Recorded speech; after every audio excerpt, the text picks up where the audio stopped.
to YouTube Education Channel. আজি তোমালোকক অনুশীলনী পুনৰাবৃত্তিৰ 4 টো লৈ আহিছো। ইয়াৰ প্ৰথম প্ৰশ্নটোত মান নিৰ্ণয় কৰা বুলি কৈছে। ইয়াৰ 3 নম্বৰ প্ৰশ্নটো চোৱা হাফ এটা দিছে তাৰ ওপৰত পাৱাৰটো -5 দিয়া আছে। যেতিয়া পাৱাৰটো মাইনাসত থাকে ওপৰত তেতিয়া এটো আমি ভগ্নাংশত তলত লিখি দিব 1/2 to the power 5। এতিয়া এই পাৱাৰটো 1 ৰ ওপৰতো আছে বুলি যদি আমি ধৰি লওঁ তেতিয়া হলে 1/1/2 to the power 5 কিয় ললো যেহেতু 1 ৰ ওপৰত আমি 5 এটা দিলো কি হ'ব 1 এ হ'ব গতিকে আমি দিব পাৰিলো কিন্তু ইয়াত যদি 2 থাকিল হয় তেতিয়া হলে আমি দিব নোৱাৰিলো হেতে ঠিক আছে। এতিয়া ভগ্নাংশৰ তলত ভগ্নাংশ থাকিলে তলৰ এই হৰটো ওপৰত লব হৈ যায় নহয় সো 2/1 হ'ব 1 মই লিখা নাই আৰু পাৱাৰটো কিমান আছে 5 আছে সো এনসাৰটো কিমান হ'ব এটো আমাৰ এনসাৰটো হৈ যাব 2 to the power 5 তোমালোকে 2 5টা পূৰণ কৰিলে পাবা 32 এটো তাৰ উত্তৰ ঠিক আছে। ঠিক একেদৰে 4 নম্বৰটো এটোটো একে আছে ইয়াৰ ঘাতটো -2 আছে তেতিয়ালে এটো কিমান হ'ব 1/-4 ওপৰত এটো তাৰ ঘাতটো। এতিয়া এটো কি হ'ব যেহেতু যুগ্ম সংখ্যা এটা আছে ইয়াৰ পাৱাৰটো তেতিয়ালে মাইনাসটো কি হ'ব সদায় যুগ্ম সংখ্যা হলে প্লাস হৈ যায় সো 4 স্কয়াৰ তাহলে এনসাৰটো কিমান হ'ব 1/16 এটো তাৰ উত্তৰ এনেদৰে কৰিব লাগে। 2 নম্বৰ প্ৰশ্নটোত মৌলিক উৎপাদকৰ ঘাতৰ পূৰণ ৰূপে প্ৰকাশ কৰিবলৈ কৈছে তাত মই তোমালোকক 4 নম্বৰটো কৈ দিছো 108 পূৰণ 192 এতিয়া আমি কি কৰিব লাগিব হুকিয়াকে প্ৰথমতে 108 ৰ মৌলিক উৎপাদক উলিয়াব লাগিব 192 উলিয়াব লাগিব তাৰ পিছত আমি ইয়াত পাতি দিব লাগিব মই সাইডত কৈ দেখুৱাই দিছো তোমালোকক এইদৰে আমি ছুটি নিয়মেৰে ইহতক হৰণ কৰিব লাগিব এই সংখ্যা কিটা এটা দিলে আমি এটা কৰিলো হয় এটা দুটা দিলে দুটা পূৰণ কৰিব লাগিব ঠিক আছে। এতিয়া ইহতক পূৰণ ৰূপে প্ৰকাশ কৰিবলৈ কৈছে তো ইয়াত চোৱা এই 108 ৰ কাৰণে দুই কেটা আছিল এটা দুটা 2 স্কয়াৰ into 3 কেটা আসলে 3টা আসলে into 192 2 কেটা আসলে এটা দুটা 3টা 4টা 5টা 6টা 2 to the power 6 into 3 অকল এটা আসলে so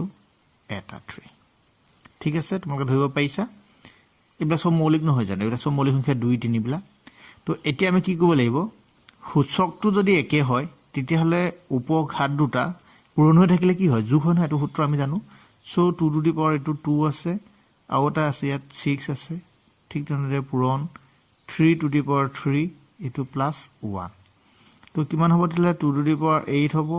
into 3 to the power 4 হ'ব এইদৰে আমাক প্ৰকাশ কৰিবলৈ কৈছে ঠিক আছে আপু কিন্তু পূৰণ কৰিলে আমি এই দুটা পূৰণ কৰি যিমান পাম হেইটোৱে পাম গৈ। 3 নম্বৰ প্ৰশ্নটোত হৰল কৰা বুলি কৈছে আমি 1 নম্বৰটো লৈছো -3 ওপৰত স্কয়াৰ আছে পাৱাৰটো ইনটু -5 ওপৰত স্কয়াৰ আছে সো এটো কি হ'ব 9 হ'ব ইনটু 25 হ'ব 9 ইনটু 25 না 9 5 নে কিমান 45 5 কৰিলে 4 9 18 18 কিমান 22 সো 225 ইয়াৰ এনসাৰ। ঠিক তেনেদৰে 3 নম্বৰ অংকটো যদি আমি কৰিবলৈ যাওঁ তে সবৰ পাৱাৰটো কি আছে নট আছে আমি এটো নট বুলি কওঁ তেতিয়া হলে সদায় যেতিয়া যিকোনো এটা সংখ্যাৰ পাৱাৰটো যদি 0 থাকে তেতিয়া তাৰ মানটো সদায় 1 হয় ফৰ্মুলাটো আসলে a to the power not equal 1 তেতিয়া এটো তোমালোকে এটা নিশ্চয় গম পাইছা তাৰ এনসাৰটো 1 হ'ব প্ৰত্যেকটোকে আমি পূৰণ কৰি দিলে আমি কি পাম 1 পাম এটো তোমালোকে নিজে কৰিবা ঠিক আছে। ঠিক এইটো দৰে বাকি কিটাও হৰল কৰি ল'ব লাগে। 4 নম্বৰ প্ৰশ্নটো তুলনা কৰা বুলি কৈছে মানে এই দুটা দিয়া আছে সংখ্যা এই দুটাৰ ভিতৰত কোনটো ডাঙৰ বুলি আমাক সুধিছে এটা দেখকে আমাৰ ইয়াত উত্তৰটো ওলাই থাকিলে সচোন এটো ইয়াত 10 to the power কিমান আছে 12 আছে ইয়াত 10 to the power কিমান আছে 8 আছে that means 10 to the power 12 মানে কি এই 27 ৰ লগত কি হ'ব একপিঠিত 12টা শূন্য দি পূৰণ কৰিবলৈ কৈছে হয়নে এমা এটা एग्जांपल তোমালোকক দেখুৱালো ধৰা 2.7 into এটা 10 দিছে এটা দিছে তোমাৰ 1.5 into ধৰা এটো 10 স্কয়াৰ দিছে আৰু এটো দিছে ধৰা তোমালোকক এটো 10 কিউব দি দিছো দেই 10 কিউব দিছে এটো দিছে ধৰা 10 দিছে এতিয়া এইটো যদি আমি চাবলৈ যাওঁ দেখকে ইয়াৰ এনচাৰটো কোনটো ডাঙৰ হ'ব এইটো নিশ্চয় ডাঙৰ হ'ব কিয়নো ইয়াত ই কিমানটা পূৰণ হৈছে 10 কিউব মানে 1000টা ইয়াৰ লগত পূৰণ হৈছে সো ইয়াতো ঠিক একেদৰে 10 টু দি পাৱাৰ 12 আৰু ইয়াত 10 টু দি পাৱাৰ 8 হে আছে তো তেতিয়াহ'লে এইটো সংখ্যা অবভিয়াছলি ডাঙৰ হয় ধৰা এইটো যদি কোটি হয় এইটো হাজাৰত মানত থাকিব এনে মই তোমালোকক কথা এটা কৈছো হয়নে নহয় তো তেতিয়াহ'লে এইটো কি হ'ব এতেকে এইটো মই তোমালোকক বুজিবৰ কাৰণে এনে বুজাইছিলো দেই তেতিয়াহ'লে কি হ'ব 2.7 into 10 to the power 12 is greater than 1.5 into 10 to the power 8 ঠিক তেনেদৰে বাকি কিটা তোমালোকে কৰি চাবা কোনো এটা সংখ্যা দিব পাৰে 2 কিউব ধৰা 8 ধৰা এইটো দিছে 2 to the power 4 মানে কিমান 2 to the power 4 মানে হল 16 এর কোনটো ডাঙৰ বুলি হল এটো আমি জানো যে 16 টো অলওয়েজ গ্ৰেটাৰ দেন 8 হয়নে নহয় তো তেতিয়া আমি 16 মানে কিমান 2 to the power 4 আছে তো গ্ৰেটাৰ দেন আমি ঠিক তেনেদৰে 2 কিউব এনেকৈ আমি কৰিব পাৰো ঠিক আছে এটা 5 নম্বৰ অংকটো চোৱা ইয়াত কৈছে যে ধনাত্মক সূচকৰে প্ৰকাশ ইয়াত সূচক কোনটো বাৰু এই তিনিটো সূচক নহয় জানো আৰু এই ওপৰটো এটো ঘাত ইয়াত ধৰ 5/3 টো সূচক এটা এনেকুৱা অংক এটা চোৱাচোন তোমালোকে ইয়াত যে সূচক ইয়াত -3 আছে আৰু ইয়াত সূচকটো 5/3 আছে কিন্তু ওপৰ ঘাত দুটা একে আছে তেতিয়ালে আমি এটা আমাৰ হাতত আগতে আমি এটা ফৰ্মুলা পাইছিলো যে ফৰ্মুলাটো কি আছিল যেতিয়া a to the power 4 b to the power 4 হয় তেতিয়ালে a b to the power 4 নহয় জানো এনেকুৱা আমাৰ হাতত মানে সূত্ৰ আছে ধৰা তেতিয়ালে আমি কি কৰিম এটো এটা আমি কৰিবলৈ হলে অংকটো তোমালোক বুজিবৰ কাৰণে মই দিছিলো দেই এটো লিখাৰ প্ৰয়োজন নাই তোমালোকে বহি কাকত সাইডত লিখি থবা এতিয়া অংকটো কি হ'ব চাচোন এটো -3 পূৰণ 5/3 আৰু দুইটাতে যেহেতু ঘাতটো একেই তেতিয়ালে কিমান হ'ব -4 এই সূত্ৰটো মতে ঠিক আছে এতিয়া আমি কি হ'ব চোৱা a3 টো আমাৰ কেনসেল হ'ব তেতিয়ালে ইয়াত থাকিলে -5 টু দি পাৱাৰ -4 ঠিক আছে এতিয়া কি হয় এনেকে যদি ওপৰত ঘাতটো মাইনাসত থাকে তেতিয়ালে এটো কি হয় 1 divided by -5 to the power 4 নহয় জানো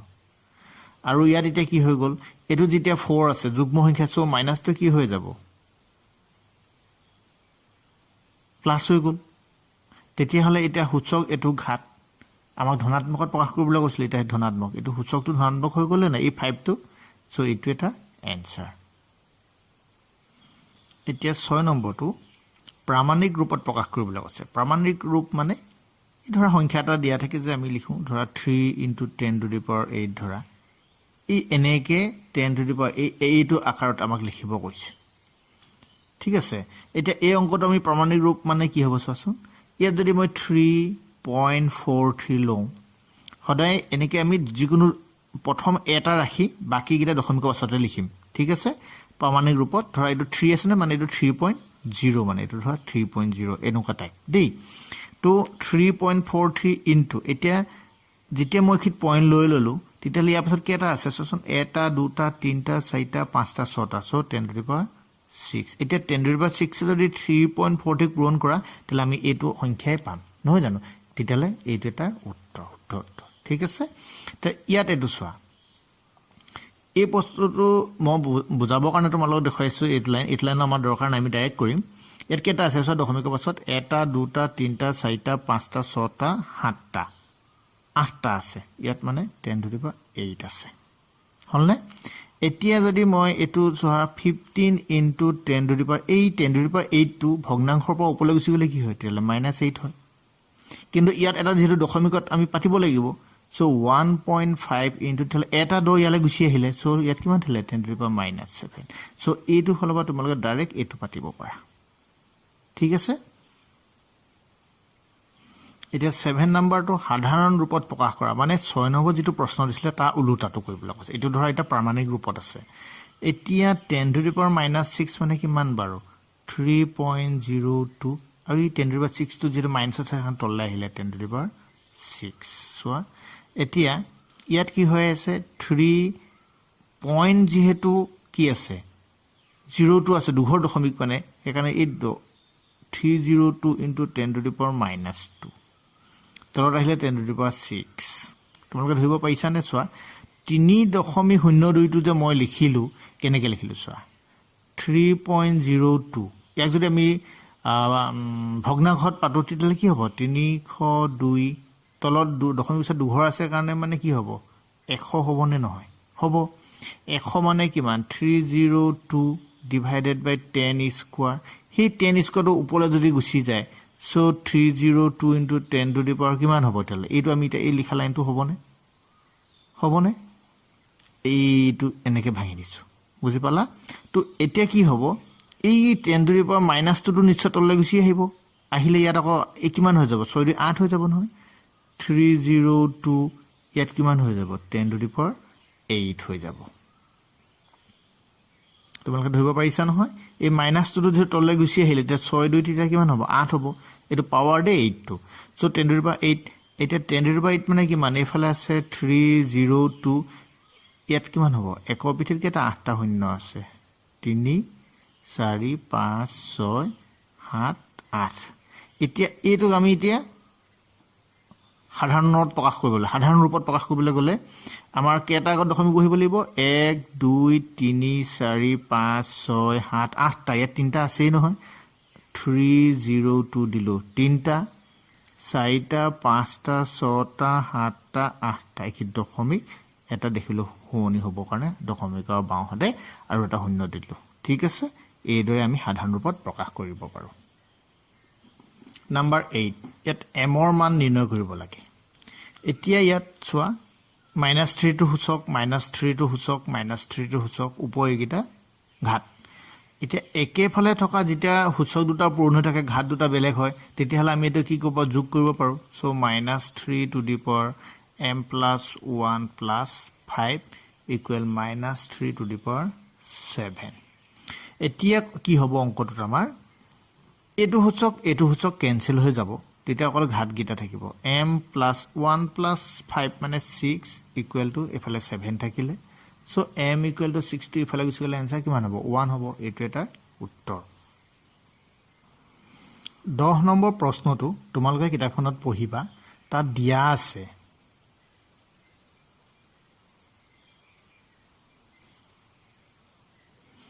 আমাক প্ৰশ্নটোত কৈছে যে 20 মিলিমিটাৰ বেধৰ 5খন কিতাপ আছে বুলি কৈছে কিতাপ কিমানখন আছে বুলি কৈছে কিতাপৰ সংখ্যা সমান 5খন আৰু এই কিখন কিতাপৰ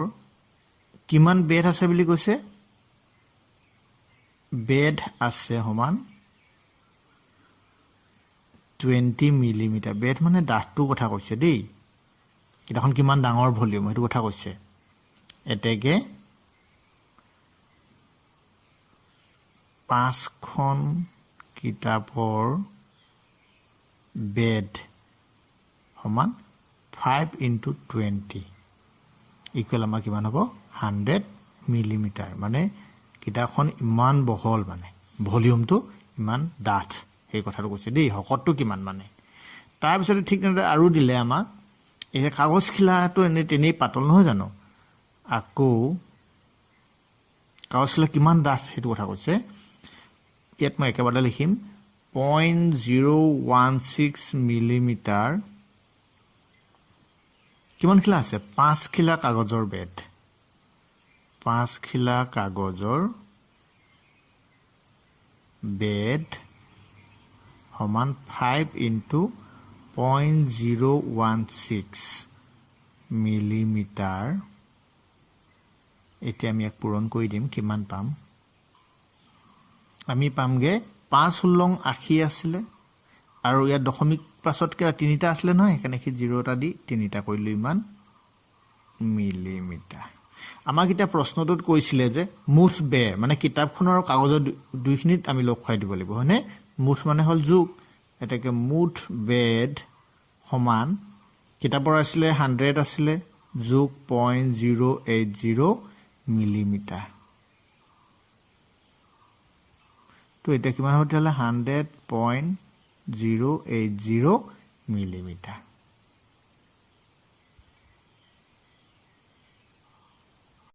যেহেতু সব মিলিমিটাৰতে আছিলে গতিকে এটো আমি সেন্টিমিটাৰলৈ লৈ না যাম ঠিক আছে এটো আমি মিলিমিটাৰতে ৰাখি দিম ইয়াত আউট লাইন লিখিব পাৰো 100.08 মিলিমিটাৰ সোঁহাতে শূন্যটো কোনো ইয়াত কাম নহ'ব ন তো গতিকে আমি মিলিমিটাৰ থকাৰ কাৰণে চব মিলিমিটাৰতে ৰাখি দিলোঁ নহ'লে আমি চেণ্টিমিটাৰলৈ কনভাৰ্ট কৰিব পাৰিলোহেঁতেন ঠিক আছে আৰু এটা নতুন অনুশীলনী R5টো আমি লৈ লৈছোঁ ইয়াত 1 নম্বৰ প্ৰশ্নটো কৈছে যে সাধাৰণ উৎপাদকত প্ৰকাশ কৰা বুলি কৈছে ইয়াত তিনিটা সংখ্যা দিছে বুলি আমি বা তিনিটা ৰাশি বুলি আমি ধৰিলোঁ এই ৰাশি তিনিটাৰ পৰা সাধাৰণ উৎপাদক উলিয়াব লাগে ঠিক আছে এটা প্ৰথমটোত চোৱা 3x স্কয়াৰ y কিউব মানে হৈছে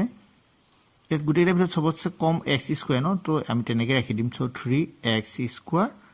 সব পূৰণ হৈ আছে দেই ইনটু ইয়াত ইনটু দি দিম ইয়াত y কিউব ঠিক একেদৰে যেতিয়া 10x কিউব y স্কয়াৰ আছে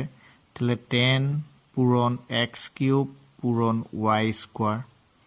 যদি ধৰা অকল y থাকিলেহেঁতেন তেতিয়া আমি y টো ভাঙি দিলোহেঁতেন ইয়াত সবতছে সৰু y আছে যে ঠিক তেনেদৰে 6x স্কয়াৰ y স্কয়াৰ আৰু z এটো 6 ইনটু ধৰা তোমাৰ x square into y square into z এতিয়া আমাক কৈছে যে সাধাৰণ উৎপাদক মানে গুটি তিনিটাতে হি একেটা ৰাশি হওক বা পদ যি কও আমি বা সংখ্যা কোনটো থাকিব লাগিব ঠিক আছে এটাকে সাধাৰণ উৎপাদক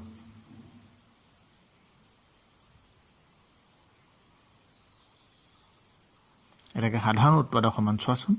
3 ইয়াত আছে 6 তো 3 এটা আছে কিন্তু 10 ত 3 যেহেতু নাই সো আমি 3 10 6 এই গিটা ভিতৰত আমি সাধাৰণ উৎপাদক নাপাম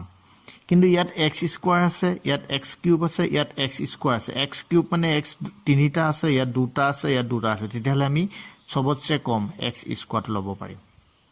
মানে ইয়াতো x স্কয়াৰ আছে ইয়াতো x স্কয়াৰ আছে ইয়াতো এটা বেছি আছে আৰু ইয়াতো x স্কয়াৰ আছে ঠিক একেদৰে চাচোন ইয়াত y তিনিটা আছে ইয়াত দুটা আছে ইয়াত দুটা আছে সবতছে কমটো সো y স্কয়াৰ z ইয়াত নাই ইয়াত আছে কাৰণ আমি z ল'ব নোৱাৰিম তেতিয়াহলে ইয়াৰ এনসাৰটো কিমান হ'ব x স্কয়াৰ y স্কয়াৰ এইদৰে আমি ইয়াৰ বাকি কেইটাও কৰিব লাগিব ইয়াত 2 নম্বৰটো চোৱা উৎপাদকত প্ৰকাশ কৰিব কৈছে মানে উৎপাদক বিশ্লেষণ কৰিবলৈ কৈছে ইয়াত আমাৰ সংখ্যা তিনিটা বা ৰাশি তিনিটা দিছে বা পদ তিনিটা দিয়া আছে ঠিক আছে এতিয়া আমি এই তিনিটাৰ পৰা আমি কমন কিবা আহে নেকি চাম তো ইয়াত a দুটা আছে ইয়াত a এটা আছে ইয়াত a এটা আছে দ্যাট মিন্স a সবতছে কমটো আমি কমন ললো b এটা আছে দুটা আছে এটা আছে b টো ললো c ঠিক তেনেদৰে কমটো ললো এতিয়া ইয়াত আমি কমন ললো যেটা কমন লম ইয়াত b c ইয়ালে গুছি আহিলে নহয় b টোৱে a c টোৱে তেলে a দুটাৰ এটা আহিলে তেলে কি থাকিলে এটা a থাকিলে যোগচিন আছিলে a টোৱে c টোৱে এইটো গুছি গল b দুটা আসলে এটা ইয়াত আহিলে এটা ইয়াত থাকিলে ঠিক একেদৰে ঠিক তেনেদৰে c টো হয়নে এটা এইটো এটা এইটো হল উৎপাদক বিশ্লেষণ ঠিক আছে এনেদৰে উৎপাদক বিশ্লেষণ কৰে আৰু তোমালোকে দ্বিঘাত সমীকৰণ কওঁতো তাতো উৎপাদক বিশ্লেষণ কৰা পদ্ধতিবিলাক পাইছা তো তোমালোকে তাতো এটো চাবা ঠিক আছে 3 নম্বৰ উৎপাদক বিশ্লেষণে কৰিব আছে 3 প্ৰশ্নটো ইয়াত আমাক 4টা পদ দিছে এটা এই 4টা পদৰ ভিতৰত আমি কেনেকৈ উৎপাদক বিশ্লেষণ কৰিম চোৱা এটা প্ৰথমটোত ইয়াত ধৰা 24 আছে ইয়াত 12 আছে সো ইহতৰ মাজত 12 টো সৰু বুলি ধৰি ললো আমি কাৰণ 2 বাৰং 24 x স্কয়াৰ ইয়াতো আছে সো আমি x স্কয়াৰটো কমন লৈ ললো তেতিয়াহলে ইয়াত 24 ক 12 কে বাজব দুবাৰ যাব না সো 2 টো ইয়ালে আনিলো x স্কয়াৰ ইয়ালে আহিলে কাৰণে y2 প্লাস এই 12x স্কয়াৰ ইয়ালে আহিলে না সো ইয়াত 1 হৈ গল ঠিক আছে এতিয়া আমাৰ ইয়াত থাকিলে 12xy - 6x কিন্তু আমি এটা ইয়াত ললে কি পাব লাগিব এইটো পাব লাগিব 2y + 1 টো ইয়াত পাব লাগিব ইয়াত চোৱাচোন এতিয়া আমি এনিহাও ইয়াত কি পাব লাগে এতিয়া আমি 2y এটা পাব লাগে আগতে এটো মাইনাস চিন আছে এখানে এটো মাইনাস চিন দিবই লাগিব এটা 2y পাবলে হলে কো পাব লাগিব এই 12xy টোৰ পৰা আমি 2y কেনেকৈ পাম চোৱাচোন তেতিয়া হলে 2 এ 12 কে বাজিব সবা যাব না কি 6 টো কমন আহিব মানে 6 কমন আহিলে দিলে 6 দুগুণে 12 হল এই y টো ইয়াত থাকিলে x টো ইয়ালে গুছি হেল গল ঠিক আছে তেলে আমি 6x টো কমন লৈছো যেটা 6x কমন লম তেলে কি হেলে 2y আহিলে এই 2y টো আহিলে a2 - a2 - -7 plus a 6x টো ইয়ালে যেটা গুছি গল তেলে ইয়াত কি থাকিলে 1 থাকিলে এটা একে হলে দুইটা তেতিয়ালে আমি এটা উৎপাদক বিশ্লেষণটো পাই যাম সো ধৰা এটা হ'ব 12x স্কয়াৰ - 6x আৰু এটো হল 2y + 1 ধৰিব পাৰিছা এতিয়া আমি ইয়াত আকৌ এটা কমন ল'ব পাৰিম নহয় আমি ইয়াত 6 আছে ইয়াত 12 আছে নহয় জানো তো ইয়াত x আছে ইয়াত x দুটা আছে সো আমি 6x টো যদি কমন লৈ দিও তেতিয়াহলে আমাৰ কি হ'ব এতিয়া 6x কমন ললে 6 12 কে বাই যাব দুবাৰ যাব x দুটা এটা গুছিল থলে এটা x থাকিলে -6x টিয়ালে গুছিল কাৰণে 1 ৰেফালে আহিলে 2y + 1 এনেকে আমি ৰাখি দিব পাৰো নতুবা এই 6x তো আকৌ ভাঙি দিব পাৰো 2 পূৰণ 3 পূৰণ x 2x - 1 2y + 1 এইটো এটা উৎপাদক বিশ্লেষণ কৰা উত্তৰ ঠিক আছে আমি প্ৰত্যেকটোকে ভাঙি দিলো 6 কো ভাঙি দিলো এটো x টো ইনটু হৈ আছে আকৌ এইটো এটা ঠিক আছে ঠিক একেদৰে 4 নম্বৰ কেইটাও তোমালোকে নিজে কৰিবা হেকিটা আমি হোমৱৰ্ক হিচাপে ৰাখি দিলো ঠিক আছে 5 নম্বৰ অংকটো চোৱা তোমালোকে এক পদ মানে এই এটা নহয় জানে কাৰণ এক পদ বুলি কৈছে এই এক পদ ৰাখিটোৰে এই ৰাখিটো কি কৰিব কৈছে আমাক হৰণ কৰিবলৈ কৈছে চোৱাচোন এটা হৰণ মানে এই গুটেইখিনি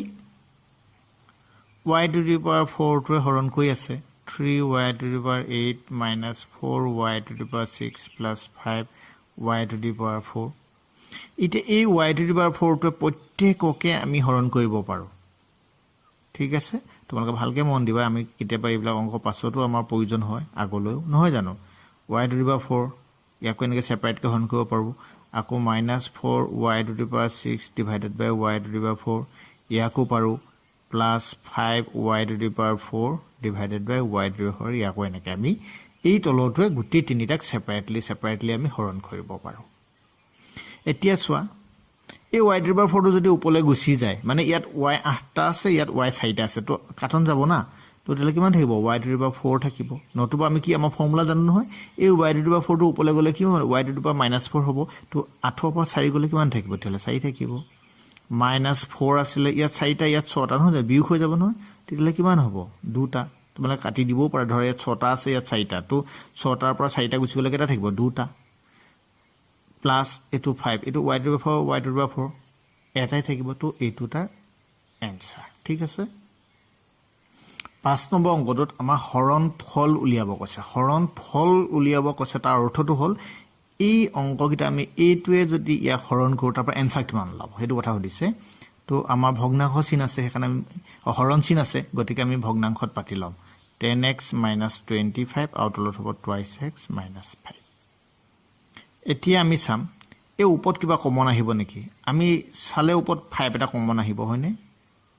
তো 5 কমন আহিব কিয়নো ইয়াত 10 আছে ইয়াত 25 আছে সো ইয়াত 2x হ'ব 5 দুগুণে 10 আৰু মাইনাস চিন আছে 5 + গুণে 25 আৰু তলত আছে 2x - 5 এই 2x - 5 এই 2x - 5 কেনসেল হৈ যাব নহয় একে হোৱাৰ হতিকে দেই গুটেটো গৈছে এ যে হল গৈছে ব্ৰেকেটটো দিছো যে তাৰ মিন্স গুটেটো গৈছে সো এনসাৰ কিমান থাকিলে তেলে 5 থাকিলে এইটো দিলে তাৰ উত্তৰ আৰু